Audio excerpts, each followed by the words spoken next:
This is IAQ Radio, Indoor Air Quality Radio, the voice of the indoor air quality industry, with your hosts, Radio Joe Hughes and the Z-Man, Cliff Zlotnick. And now, Radio Joe Hughes. Good day wherever you're listening from, and welcome. It's episode 476 of IAQ Radio on this Friday, September 8th, 2017. And this week we're on hurricane watch as recovery from Harvey continues and Irma strikes in the Caribbean and soon to be Florida. Joining us from Texas will be Ed Ranieri and Sam Simon, and also joining us from JonDon and Roselle is going to be Dave Howard. Before we get started, let's thank our marquee sponsors. IAQ Radio marquee sponsors are JonDon Products, where restoration and abatement contractors shop. Visit them at jondon.com. That's JONDON.com. Healthy Indoor Magazine, a free online digital magazine for industry professionals and consumers. Subscriptions are available at IAQ.net. Particles Plus, engineers and manufacturers, feature rich particle counters, air quality monitoring, instrumentation, and vacuum pump technology. ParticlesPlus.com. Count on us. Please be sure to thank our sponsors for their support of IAQ Radio when you inquire about their services or products. And last but not least, please visit the IAQ Training Institute website for the most current dates for the training you trust. That's IAQtraining.com. And don't forget, folks, we have continuing education credits available for the show. You can get your IICRC or ACAC or AIHA continuing ed credits. Send me an email at joe.hughes@iaqtraining.com and we'll get you out a quiz for today's show. All right, before we get into the show, let's turn it over to the Z-Man for today's IAQ Radio trivia question. And now you can win a cool prize. It's time for the IAQ Radio trivia question. Be the first to correctly answer. Simply email your answer to czlotnick@cs.com. Or if listening live, just text your answer from your computer. And now, here's the Z-Man with this week's IAQ Radio trivia question.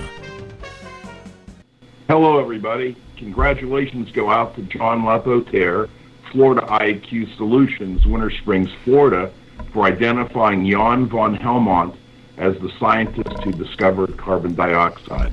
The IAQ Radio question for today, Friday, September 8, 2017, has been sponsored by Ideas, the solution chemistry company creating unique solutions to odor removal, surface cleaning, and decontamination problems. Here is today's trivia question. Name the two possible origins of the word hurricane. Back to you, Joe. Okay, thank you, Cliff. Today we have Dave Howard. Dave has 29 years with JonDon, and he's been filling in multiple positions over the years. Currently, he is the Director of Marketing, and he manages all product managers for JonDon. While at JonDon, he has worked closely with the restoration team, including in the field with the 1993 World Trade Center bombing, in 2005 with Katrina and other national events, and prior to joining JonDon, he had his own restoration company.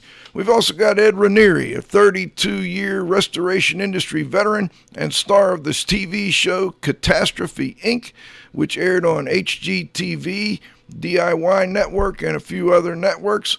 On the show, Service Master by Ameristeam was owned by Ed Ranieri and Enzo Maddalena and is located in Brook Park, Ohio. In addition to his 32 years of cleaning and restoration experience, he gained additional experience, insight, and traversed the United States cleaning up following natural disasters. He's currently residing in South Carolina, but for the moment he's residing in Southeast Texas, helping out with Sam Simon.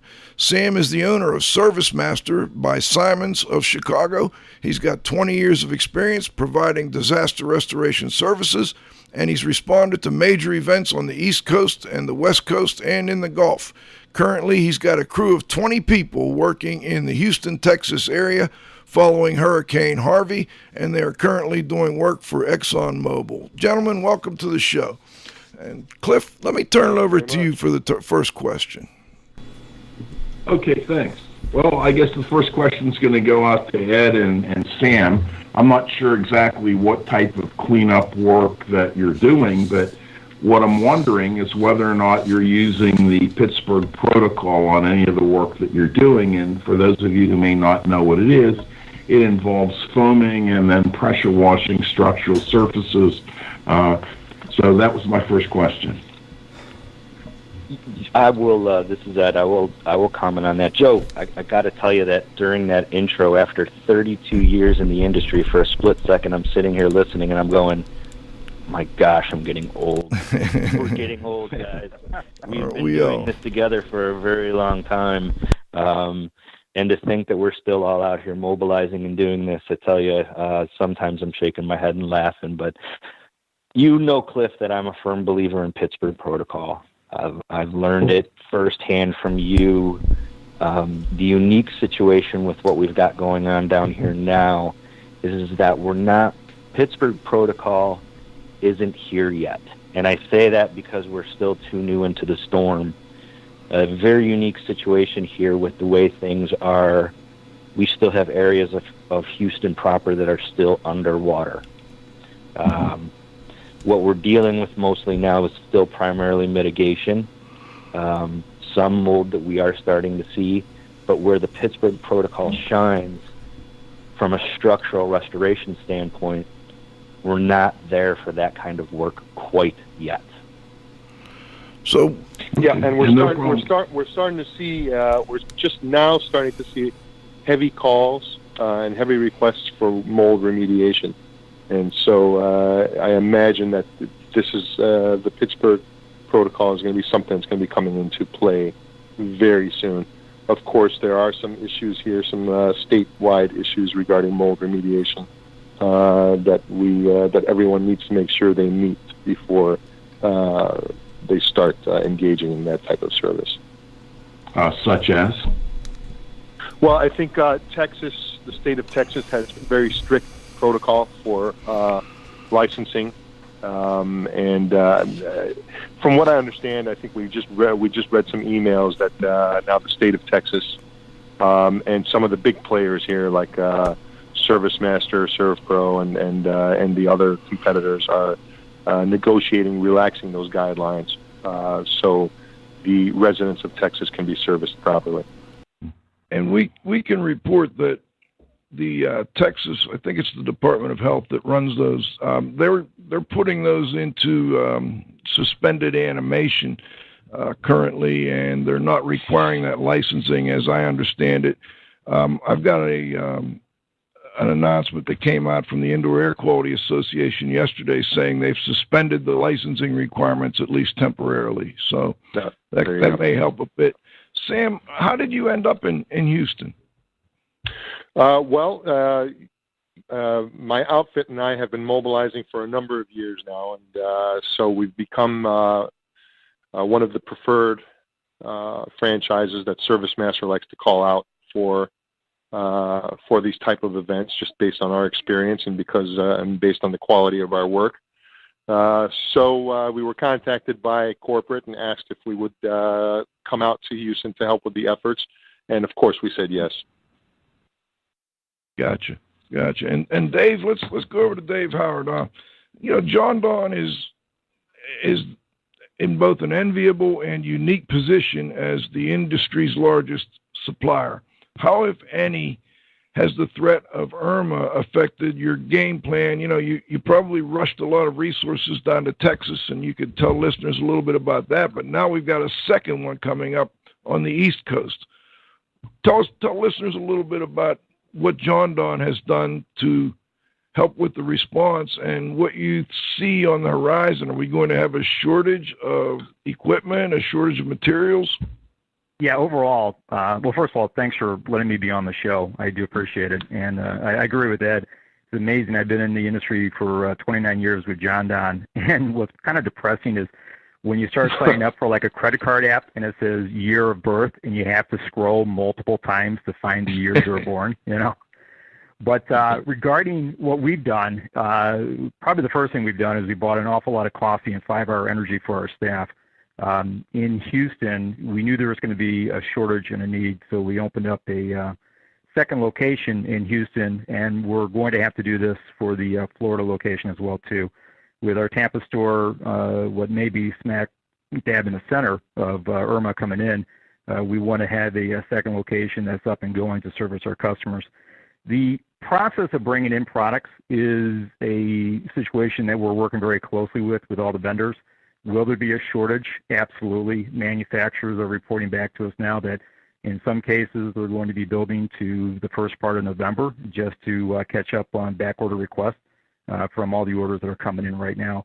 But what we've done is that because we're in the restoration market, we typically have ample inventory, and we're able to utilize the locations that we have across the U.S. to start pulling not only from the manufacturer's inventory and their next production runs, but we're able to pull from existing warehouses that we have throughout the U.S. and start transferring needed supplies so we can be a lot closer to the customers. Okay.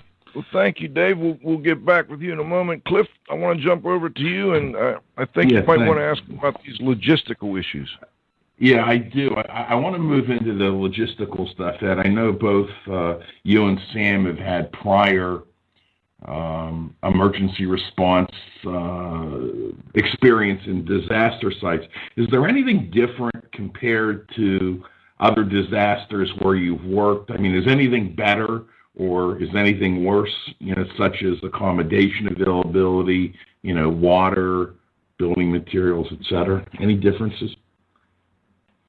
Go ahead, Sam. Well, I'll let you elaborate. Ed, I'll jump in here.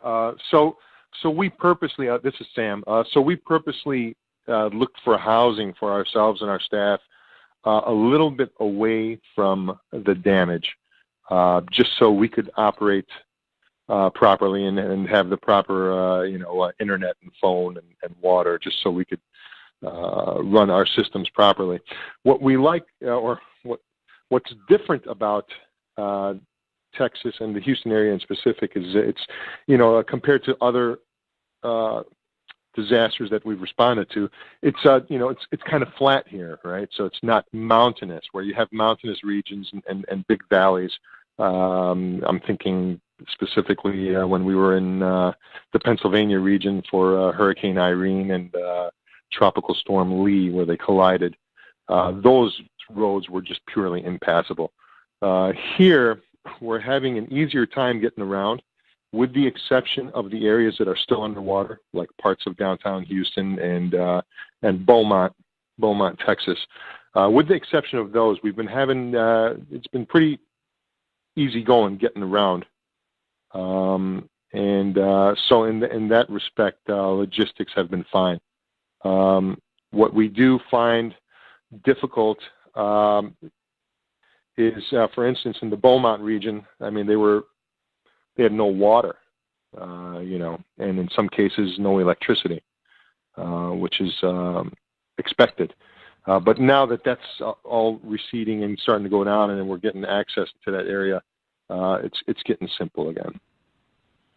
How far do you have to drive? Well, Ed, you want to take that one? Yeah, there's one thing about Texas, and there's nothing that's small about this place. It's everything is definitely bigger in Texas. Before I jump into that, building material, Cliff, is the last piece that you asked, has been a little challenging too. Local distributors, local hardware stores, getting in and out of them and finding the material that you need has been challenging. They're bringing in other vendors just like we are coming into the area. Your home supply houses are bringing in help to kind of try and help meet the needs, but we are seeing building material shortages there as well. To close up that topic, as far as getting around, as Sam had made mention, we're doing pretty well. Traffic is a little bit trying. You have to give yourself plenty of time to get from point A to point B, but generally getting around hasn't been too hard. How many miles is your staging area away from your typical work site? That changes. I would say anywhere from 10 till over 60 miles away. It depends upon exactly where we're working. We're working in multiple locations, servicing multiple clients. So what we're doing is we're splitting up our trucks, trying to keep things in zip code sections, so that way we are working smart, because the traveling and the amount of the large area that we're covering around here is challenging from a travel standpoint. But as Sam had made mention, we want, one thing I've learned over the years when you're dealing with hurricanes, and we know that we're going to be here for a while, for us and for our workers, there's a big psychological impact. I mean, for anybody involved in it, not only the people that are on the ground, but when you get home at the end of the day, you're spent. I mean, it's hard work, gentlemen. I think everybody can appreciate that. And you're also trying to lend emotional support to your clients. So you come home and you really just want to have a place where you can kind of crash and recover and have a nice meal. So through my years of staying in trailers and staying at ground zero, maybe one of the more creature comforts that we've, if possible, you can't always do it, but we find ourselves driving about an extra 10 or 15 minutes to get out of the worst area, so that way we can come home, recharge, and be productive and be able to provide good service for our clients the next day. Mm-hmm. Dave, I've got a question for you. Go ahead. Dave, got a question for you. In terms of the predictable shortages and existing shortages that are already there, does JonDon have a policy of how you deal with customers? Do your older customers, larger customers have preference over someone that you've never done business with before? I mean, do you have to allocate product, or are you able to service everyone so far? Or? No, that's a great question. And we are doing our best to service everybody as best as we can. Some we just simply can't service depending on what their needs are. But when it comes to our policy during these events, it's all our orders are time-stamped. So when the customer places the order and it's approved and it's in our system, it's time-stamped. So first in, first out.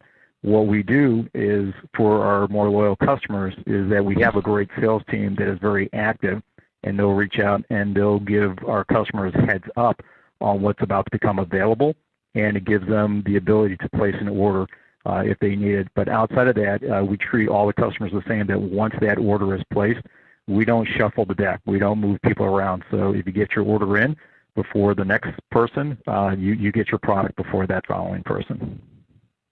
One other thing, congratulations go out to Nick Pawel. I understand he just won a big award for Humanitarian of the Year that I just read about this morning early on Facebook. So congrats to him. It's something that's very, very well deserved, and I'm glad that he was recognized. Over to you, Joe. Yes, Dave, what equipment is currently most in demand?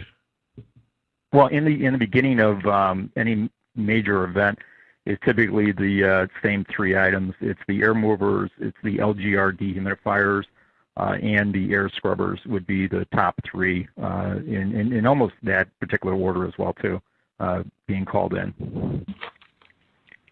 And are you still able to, are you still getting equipment in, or is that going to end soon? No, we're still getting equipment in. We're working very closely with the manufacturers. We are also looking, in some cases, for some items, we are looking at alternative equipment, and we're providing the choices to some of our customers. Some of them are very brand loyal, and we understand that. Some of them are like, listen, if it's an air mover and it hits this performance quality, we need the equipment. So we will go out there, and although they're maybe not our main product line that we will rep in these events here, we find that we're running into shortages. We'll definitely look into bringing in, suitable alternatives for our customers if they're available in the marketplace. Follow-up question to that, Dave. Are your customers encountering difficulty being shipped to by JonDon? Can they get and receive the products that you're sending them? Yes. Well, in the beginning, it's always a logistical nightmare when the roads are closed and you have no idea, when FEMA's going to open them up, or you think you have a route. The other issue that we run into during massive events like this is the freight companies. All of a sudden, there's not as many freight forwarder companies as there were years ago. The rates also go crazy. I mean, they're as much as 10 times higher the normal rate to get drivers to do a straight shot from our warehouse, maybe from Chicago to get it down into the Dallas and Houston area. So in the very beginning, it typically would be. We were able to open up our Houston location fairly quickly, and we used our own drivers to get equipment and supplies to the Houston. Once we got inside the Houston area, it seemed to help out our customers quite a bit. We have a lot of customers that are picking up products as well as getting direct same-day shipment from the Houston. But I would say in the first, few days when the roads are still flooded out, absolutely. But now it seems to be running very smooth for us. Joe? I want to get back to the conditions on the ground down there. Ed or Sam, either one of you jump in. Where are we with respect to things like schools being back opened up? Are the buses running? Is there still problems getting clean water? What about the sewage? Where are we on those major issues?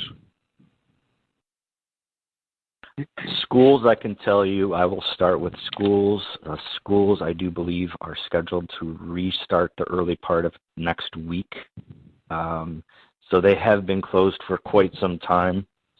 Public transportation, I see buses out and about.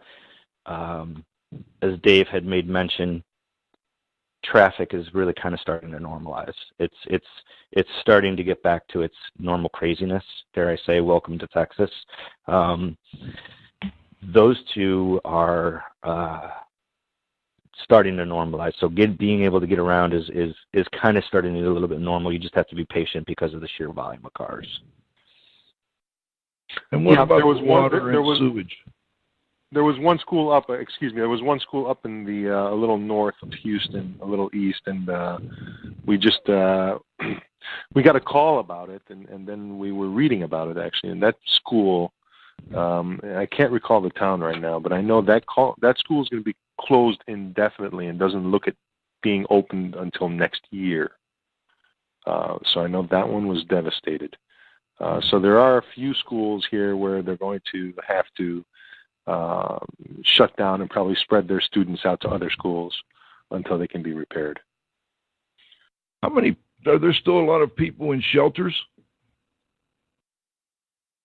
I think what we've been seeing is that now as the waters are receding, people are starting to return to their homes to assess the damages. I know we're starting to get a bevy of residential calls now, and especially in the Houston area. But for the most part, I think the shelters there's still quite a bit of people in the shelters. So there are homes that are just decimated here.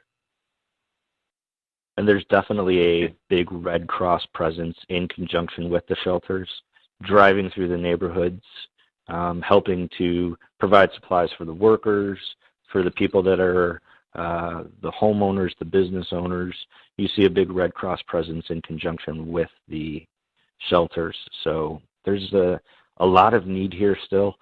But not only is it the shelters, but there's a fair amount of, dare I say, temporary shelters where they're setting it up for people can drive through and get cases of water, get diapers for their children, get basic cleaning materials.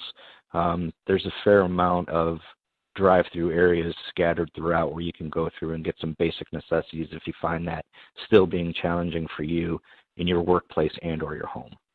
Yep, and those all those Red Cross choppers and those National Guard choppers that you've seen on television, rescuing people from the rooftops.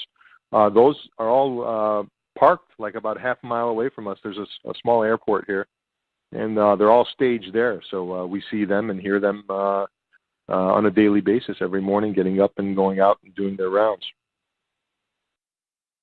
I'd like to get into a little bit before we break.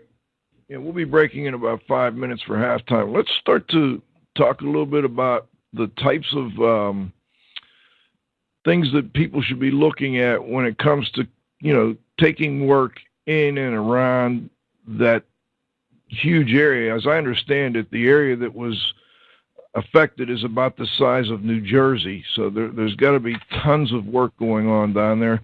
But prior to deciding to take a job or just to come down that way and, hope you get a job, what kind of things would all three of you, let's go around the horn here on this, and maybe we'll start with Dave and then work our way through.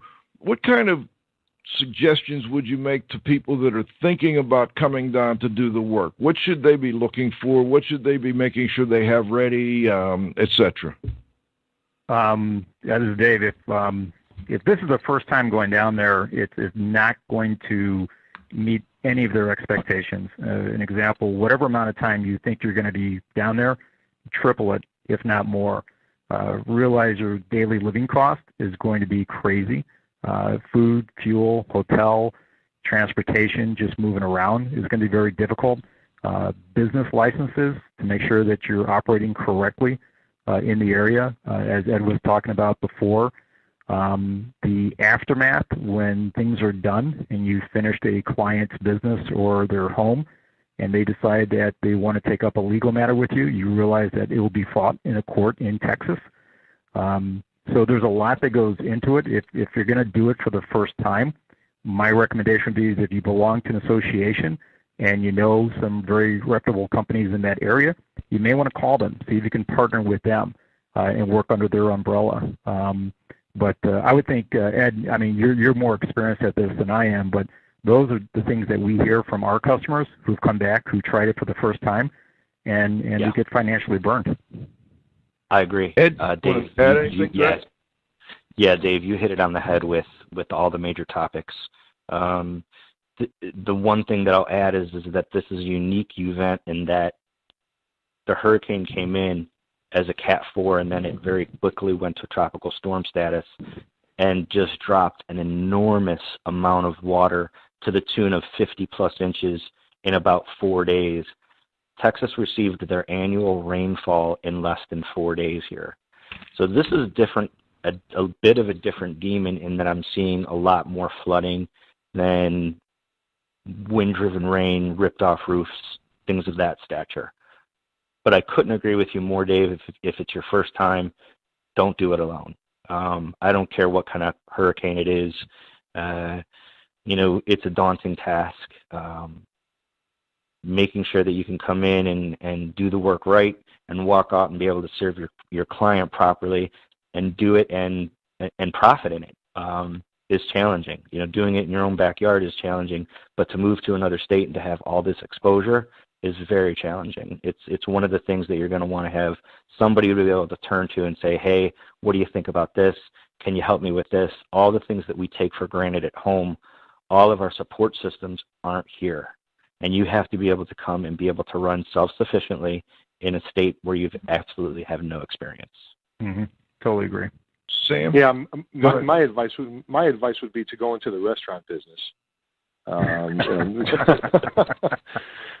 No, but kidding aside, of course, you gentlemen have it all correct. If anybody's coming to Texas for the first time, or even just mobilizing for the first time, please know that you are going to be scrutinized down here or anywhere else. I mean, we're here in the heart of Texas, and I'm a city slicker from the north. And I have to sit here and I have to stand and talk to them and assure them that my work is warranted, that I'm part of a bigger effort, that I'm part of the Service Master name, and that I come highly insured and highly bonded, and that they can always reach me if there's a question or if there's something's gone wrong, or so they need to know that they're accessible to you at all times, and that you're accessible to them. That's probably been the biggest thing. I think, Ed, you'll agree. We constantly, I hand them a business card, and they say, "Oh, you're from Chicago." So, then here comes the barrage of questions, and then the comments about my accent. So you sound fine to me. I try to explain to them that it's not that I have an accent; it's that I don't have an accent. I think that maybe that stuns people here. But everybody's on a high level of alert here, and that's from the residents on up. And because they just want to make sure there are no ornery people or unreputable firms doing business here. Understood. Yeah. I can understand their concerns. Now, before we go to halftime, I do want to comment real quick that both Ed and Sam, even though you guys are in the middle of a horrific disaster restoration scenario, you both, you speak this, you talk the talk and walk the walk, because both of you have been, I was surprised, coordinating with me and keeping in touch with me much more than I thought you would be able to. And I think that's a great point you bring up, Sam, that you've got to be accessible, you've got to return calls, you've got to get on the emails and so on. And I want to say the same for Andy Robinson, who's one of Dave's folks down there working hard. He's also been great about getting back to people. So I think that's a point well taken. We're going to be back Joe, with our guest. Joe, one quick comment before we go to halftime. And I think both Dave and Sam and, of course, Ed are going to be able to relate to this. One of the big differences down there in Texas in this particular situation is flood insurance should have been in play, and in many situations, in many situations, it's not in play. And what that means is that human nature will be in play. And I don't care how nice they are. I don't care how religious they are. I don't care how calm they normally are. When people feel they're getting screwed by the government, getting screwed by their insurance company, getting screwed by their neighbors, they then feel entitled to screw other people. And I mean, I'm sure all these guys can relate to this. That, human nature, if you've never encountered it, for someone going down there for the first time, is definitely going to be in play. Absolutely. And it's an open carry state, so you see a lot of people walking around with firearms. You took the words right out of my mouth. So, yeah, at that, I'll turn it back over to you to break, Joe. Thank you, gentlemen. We'll be back with the second half of our interview. It's been a very, very good interview so far. We've got Ed Ranieri, we've got Sam Simon, and we've got Dave Howard, all talking about the recovery after Harvey. IAQ Radio would like to thank our association sponsors. The Indoor Air Quality Association, a nonprofit multidisciplinary organization dedicated to promoting the exchange of indoor environmental information through education and research. Visit them at IAQA.org.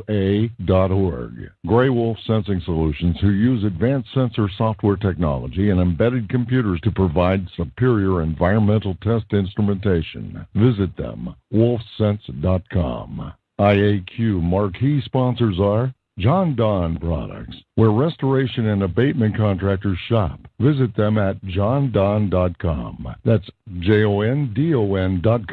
Healthy Indoor Magazine, a free online digital magazine for industry professionals and consumers. Subscriptions are available at IAQ.net. Particles Plus, engineers and manufacturers, feature rich particle counters, air quality monitoring, instrumentation, and vacuum pump technology. ParticlesPlus.com. Count on us.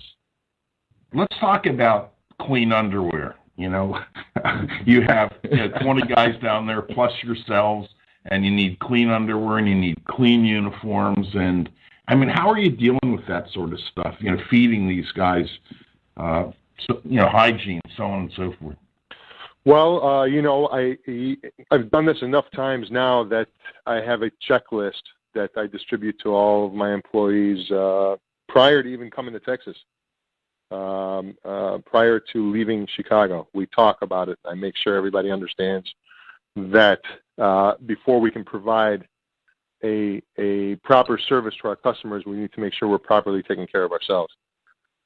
So here we have a system, and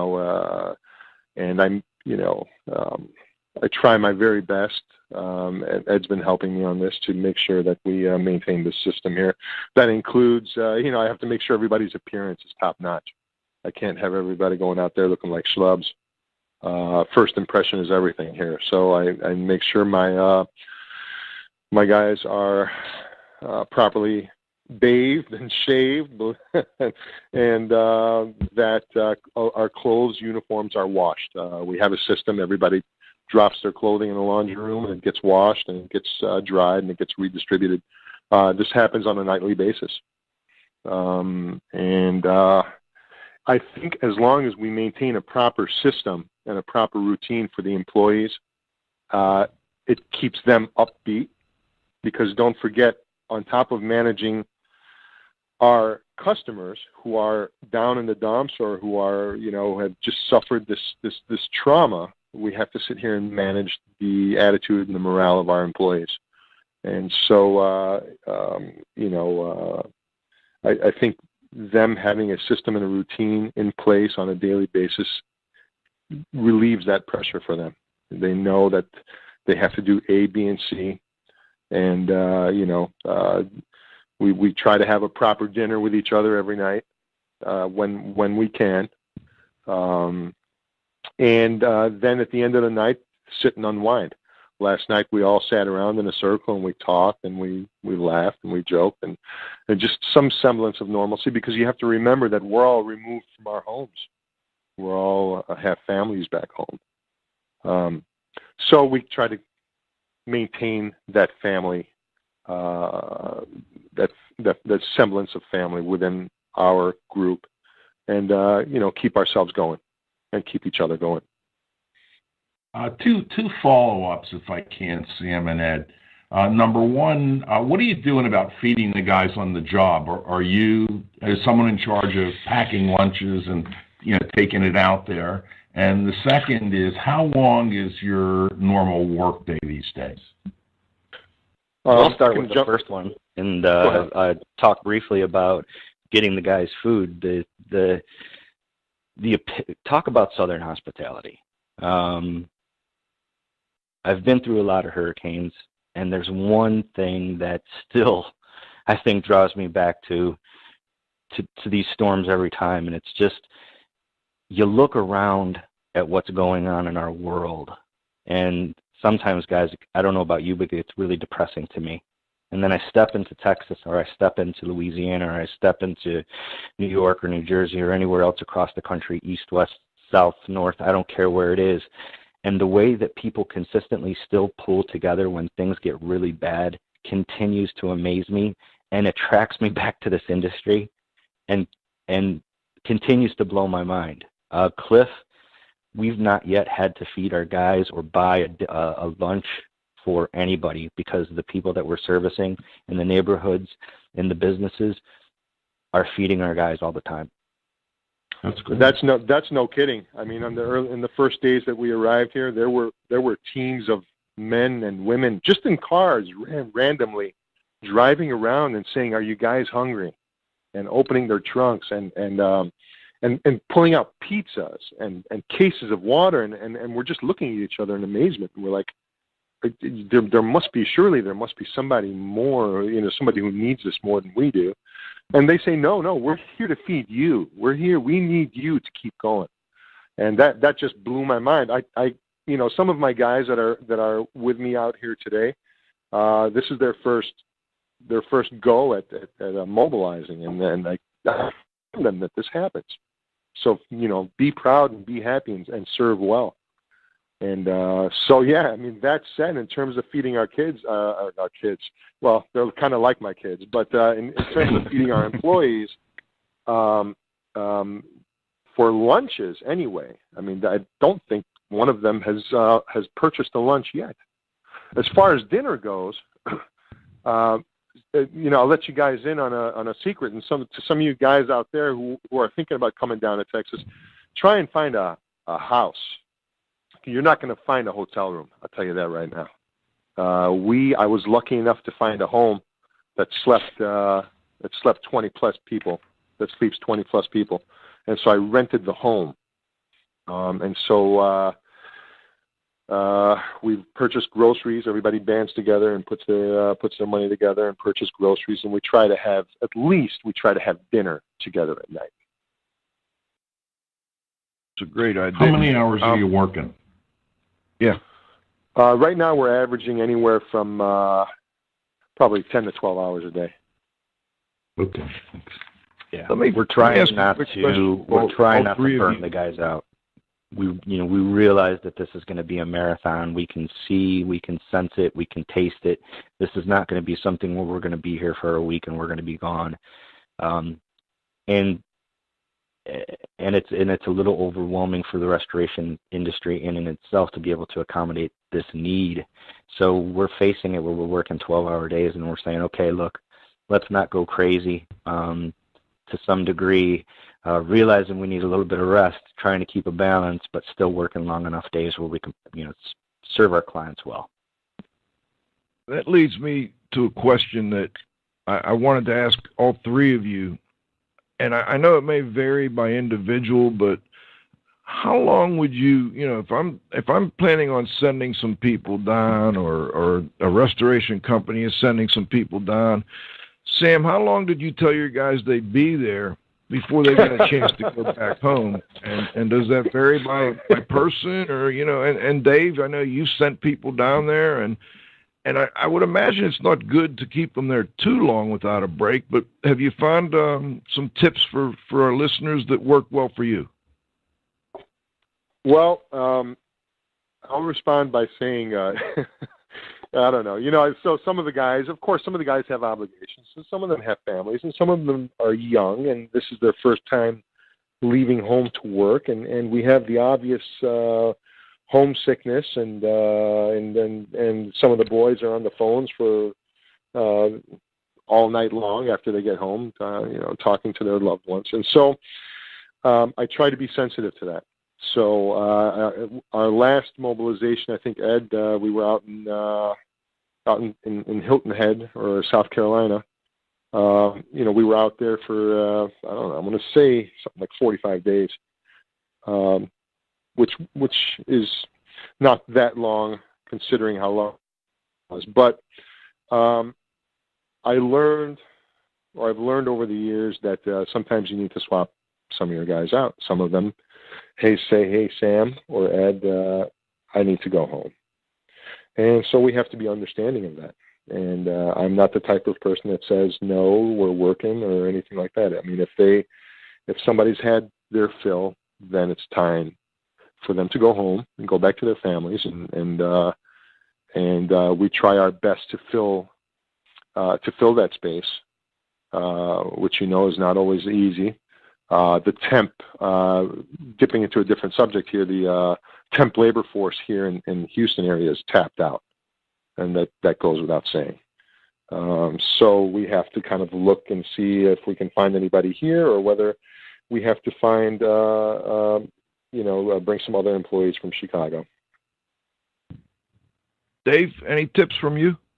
Actually, well, you guys know the founders of our company pretty well, John and Nick, and you know that we're a very family-oriented business. When it came to dispatching out, warehouse staff, sales reps, a lot of our logistic people, even here in the office, we've been working every day since the event. We have extended phone calls and stuff. Everything we've done has been on a volunteer basis, and we let our staff know that, when it's time for you to call it quits, let us know. If you need to come back, for a couple of days and hook up with the family, let's do that. We already had one of our reps that was down there receive an unfortunate, family emergency phone call, and it was no problem, get home. And as soon as they were able to take care of it, it was amazing. They called us up and said, hey, listen, can I get another ticket? I'm fine. I want to go back.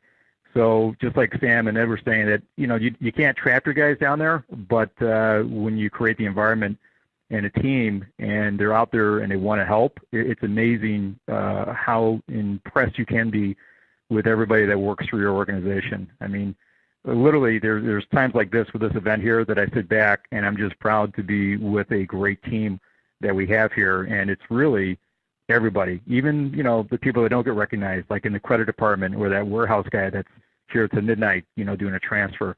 Everybody is smiling. Everybody feels good. You mentioned the credit department, and another question I wanted to throw out to all three of you, which is, obviously, the 800-pound gorilla in the room. What kind of suggestions do you have for people coming down to help on getting payment? Yeah. Good question. That's the age-old question. Yeah, right. We are a capitalistic society.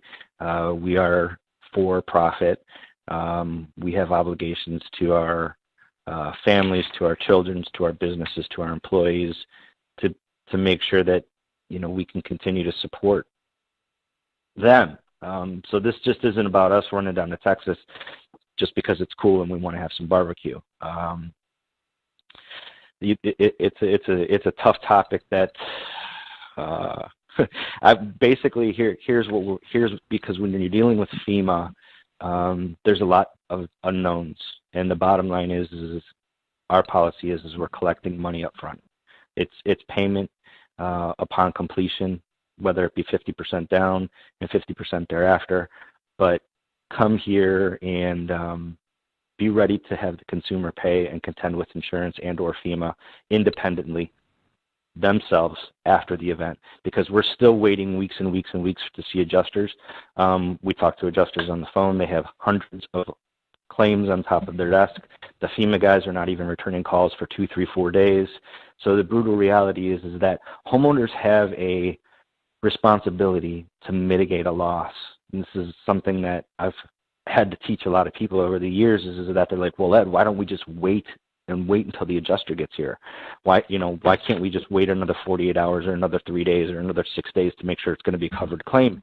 And my question is like, so let's assume for a split second that this is not a covered claim. Are you going to let this sit here and just rot? And that's what I'm trying to get these people to understand is that they still may have exposure even if there's not coverage. And I think you need to go into that and set those that ground and those expectations early on and let them know, even if it's a covered claim, this is not going to be zero exposure for you. So it's setting the table properly. Yeah, and not to mention the secondary and tertiary damages that may occur by waiting, right? So you've got a wet home, and now you're waiting 3, 4, 5 days for that adjuster, and he just can't seem to make his way towards you. And now all of a sudden that's turned to mold and other things that then you've got to sit there and explain that to the adjuster. So that's just a cap on what Ed was talking about right now. And Dave, do you have any suggestions for people on getting paid? For down there getting paid, no. I mean, I'm going to leave it to the experts that you have on the phone. They're on the front line. We work with our customers, which is, like the gentlemen you have on the phone, and we do net terms, we do credit reviews. The only recommendation that we have is that if an event's coming up, don't wait until we're in the middle of the event to want to place a large order with JonDon and then fill out, net terms or credit applications and hope it gets approved and things like that. No, our process is pretty straightforward. We do open credit for those who have the ability to have an open credit. We are happy to take, COD, Visa, credit card payments. Nick Palella, I don't think he's willing to, roll everybody's bankroll for this, but overall, it's pretty straightforward. We are a capitalistic type company as well, too, but we work with net terms, and it's worked out quite well for a lot of our customers. Cliff, let me turn it over to you. Yeah, I guess this is a question both for Dave, and then I'd like to get a comment by Ed and Sam as well. Dave, are there any different chemical trends that you're seeing in this particular loss as in years past? Is it the same cleaners and disinfectants and things like that were previously used, or is there a different trend? And same thing to Ed and Sam. You're using the same things that you used before. You're mixing it up a little bit differently, chemical-wise. Well, chemical-wise, typically, depending on where the event is, we'll see a slight change in the preferences. But primarily, the clear leader for us, it may sound like a commercial, but it's Microban. It's a great product. You don't dilute it. You don't have any liability about how it was diluted, how it was applied. Microban is clearly high volume, for us. The Botanic Lean products that Legend Brand came out with, Benefact, We are seeing more of the mold coatings and the mold stain removers that are going out there. But still, the true and tried products like Microban are still significant leaders for us. Mm-hmm. Yeah, what about you guys, Ed? Yeah, those products. Ed? Well, as a Service Master franchise, I use Service Master products. I have used Microvan in the past, but we use Santa Master 6 for the disinfectant and for the microbial applications. But I think right now, it's kind of we have to stabilize now. So right now we're stabilizing as best we can. So the tried and true, drying equipment and antimicrobial solutions, coupled with whatever remediation processes that we use, whether it's ripping out drywall or taking out flooring, stands true for now. At some point, as I said before, for the people who aren't getting serviced fast enough, we're going to run into new issues, especially with the heat and humidity out here in Houston. Yeah, that's challenging. Sam, go ahead, Ed. Sorry about that, Joe. I guess I wanted to say I'm a little old school. Probably still using some of the things that I learned back in the day from y'all during training. Cliff, a lot of the things that you taught us, I see growing up respectfully, we're still using. Technology has brought improvements with products. There's no question about it. But the basics are still the basics. In baseball, you have to swing a bat in order to hit the ball. That still stands true in the world of restoration. Products are a great tool in our toolbox, but we still have to do the basics. Sam, I'm wondering, as far as employees go, are you guys hiring any locals? I mean, I would imagine there's people out of work down there looking for work. Are people asking you about employment? Are you hiring any locals? You say the temps are all, pretty much taken up.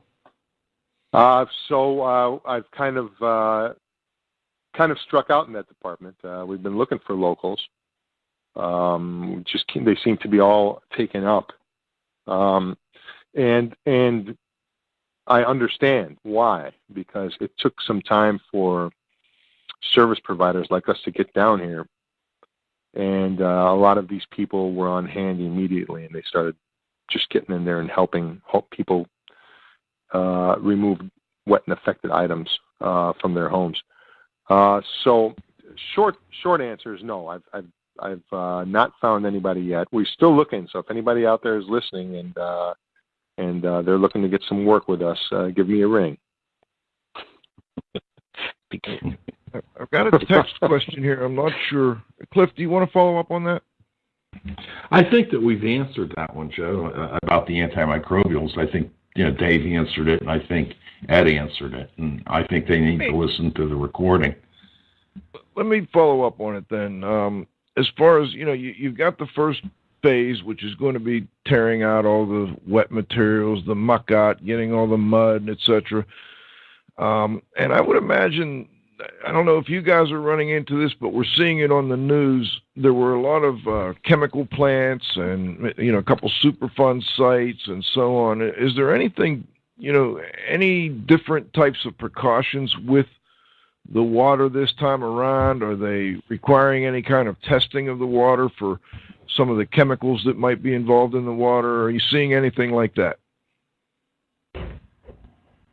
Well, we haven't come across that yet. Yep, there you go. I think Dave, there you know, I echo that one perfectly if you want to continue. Now we haven't heard anything from our clients yet regarding, testing of water and stuff like that down there. No, we have not. Yeah, we've not run into asbestos-containing materials? I'm sorry, repeat that. What about asbestos-containing materials? They're, highly regulated. Texas is only going to have a certain number of licensed asbestos contractors. How are you guys handling that? Well, when it comes to asbestos, as you said, the asbestos people down here are back up and booked for a very long time. So unfortunately, if we're coming across any asbestos-related issues, we have to kind of we're at the mercy of their scheduling. But I don't think, Ed, we've run into any asbestos-related issues just yet. Not as many as I had anticipated, to be honest with you. It's one of those things where we're dealing with more newer construction than we are older. Houston is a concrete jungle. I tell you, drive around here, and if I had a nickel for every strip mall and restaurant and things of that stature, it really is a pretty impressive place, and newer with that. So I think with the word newer, asbestos becomes a little bit less of a topic. Okay, we're going to round it up here, gents. I'm going to play the roundup music, and then we're going to ask one final question of everybody, and we'll take it from there.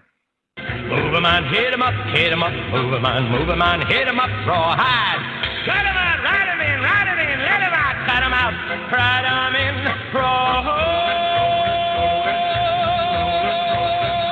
All right, I got one final question I want to throw out there for anybody that wants to answer it, and this has to do with, well, actually, let's go back to you for a minute, Sam, before I get into that. How many of, you've got service masters all over the country.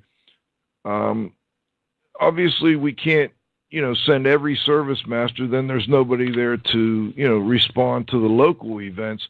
How is that decision made? Is it, a voluntary thing? You guys go, okay, we're ready to send a crew down, and then, how do you cover your jobs back home?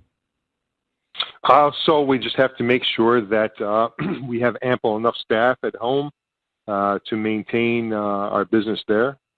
We still, even though we're down here, we still get calls for water damages and fire damages and mold remediation up in Chicago. So it takes a lot of logistic planning to get down here. There are quite a few service masters down here now. We've been fortunate enough to pair up with a local service master franchise here in the area, and they've been very kind to us, and they help make it feel homey and like we're part of an extended family. But yeah, you're right. It's just it takes some juggling skills to maintain up back home in Chicago and down here in Texas. I've also got a text question from a listener. I think it's a good one. Are you being asked by any of the principals down there to qualify the category of water with any sampling? Are they just saying, everything's category 3, or is anybody trying to fight you on that and say, no, it might be a 1 or a 2, it was rainwater, etc.?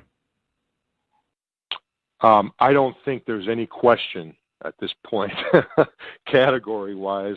If it was a category 1 or 2 because of rainwater, it's quickly become a 3 just from dwell time. But through all that it's passed, meaning construction materials and floorings and glues and plasters and paints and but no, we've not run across that yet. Ed, do you have?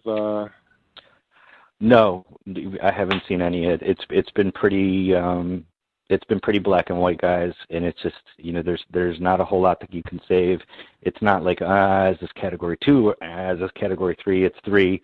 It's groundwater. We're dealing with pesticides, herbicides, rivers that have run over, bayous that have failed. So we're talking about not only fungal but bacterial and viral amplification issues. So this is a pretty black and white Cat 3 situation, and nobody's arguing with us on that one. It's just not worth the couple of extra bucks that you may have saved to try to classify something as a 2. Okay, Ed, let me turn it over to you for some final questions. Well, I think number one, I would argue with you that it's not a Cat 3. I would say that it's a Cat 4, possibly a Cat 5. In terms of the amount of water and everything else. I guess my final question for everybody is, what lesson did you learn new on this particular emergency response that you didn't know before? You know, what did you encounter new? It's going to take me a minute to think about that one. Is that another signal that we're all getting old and have been doing this for a long time? No. You know, no two hurricanes are alike. No two hurricanes are alike. And no two storms are alike. This was definitely more of a water event. You know, for me, I think it continues to be a reinforcement for me that if you really want to play in the world of mobilizing, you know, don't be faint at heart. You can't wait. First in wins. So maybe they're regurgitation of some of the older stuff, but it's just consistency of the stuff that we know. Being able to crawl before we can walk. I can't think of anything overwhelmingly huge that's different about this storm or any of the really, really, really big lessons that have been different about this one. Can you guys and gentlemen, anything different? Well, I'll take a different twist on this, and it's maybe not from this storm in particular, but from the news. I mean, I'm here in Texas, and now I'm watching Irma happen. I think I just read about an earthquake in Mexico. I'm watching there's another hurricane right behind Irma, or I don't know what's happened with that yet. I haven't, and possibly a third. That was by. I learned all that yesterday. I don't know if anything's changed since, but the weather patterns are changing, and that's and this is more of a broader answer. Forgive me, this is more of a broad stroke, but you know, I'm sitting here and things are changing, and the industry is going to change, and you know, now here I am in Texas, and I'm being asked about Irma. You know, are you ready to go to Irma? And I'm like, geez. You know, let me figure this place out first. Let me get these people back to normal first. But unfortunately, there's no waiting, right? I mean, that storm is bearing down, and so you know, it just makes you sit back and kind of just take it all in and reassess and recalculate. And yeah, one Dave, thing I can, before we go, one thing I can say that's different for me. I apologize, gentlemen. As many years as I've been traveling, here I am in Texas. My family is in South Carolina, which has officially been declared a state of emergency, and I'm dealing with having to evacuate my family while I'm here in Texas helping others. That's definitely one thing that has been new for me. Humbling, trying to keep the home front stable while we're out here helping others. Understood. Hang in there, buddy, and thanks for joining us today. And Dave, before we go, is there any final words you'd like to mention? Anything we missed? No, except for kind of thinking back on some of the comments that were made here. One is that truly I am proud and happy to be in America, and I think America does pull together after disasters. And I think that we as an industry are able to provide basically the knight in shining armor in most cases to families that are destroyed. So although we're capitalistic in what we do, it is nice to go home every single night knowing that you had a positive impact, for others. Well, I want to thank all of you for the positive impact you're having on, people's lives right now, going through what can be one of the toughest events in their lives. And we're going to come back next week, and we're going to cover the next event, which is going to be, Irma in the Florida area, and I'm sure it's going to go up through and cause a lot of havoc. So I think we're going to do the same thing next week with a couple of our listeners from the Florida area and keep people up to date on these events. So this is Radio Joe Hughes saying thanks so much to this week's guests, Dave Howard, Ed Ranieri, and Sam Simon. We really appreciate all of you joining us. I want to thank my co-host, the Z-Man, Cliff Zlotnick, my engineer, John. You got to have faith. And most importantly, our growing group of loyal listeners. It's great to be back live. We took a couple weeks off there during the end of the summer break, but we're back live. We've got some great shows lined up. I've got the Hurricane Show again next week. The week after that, we've reached out to Brandon Bohr. We've got a great indoor air quality show coming up. So come back and join us next Friday for the next episode of IAQ Radio.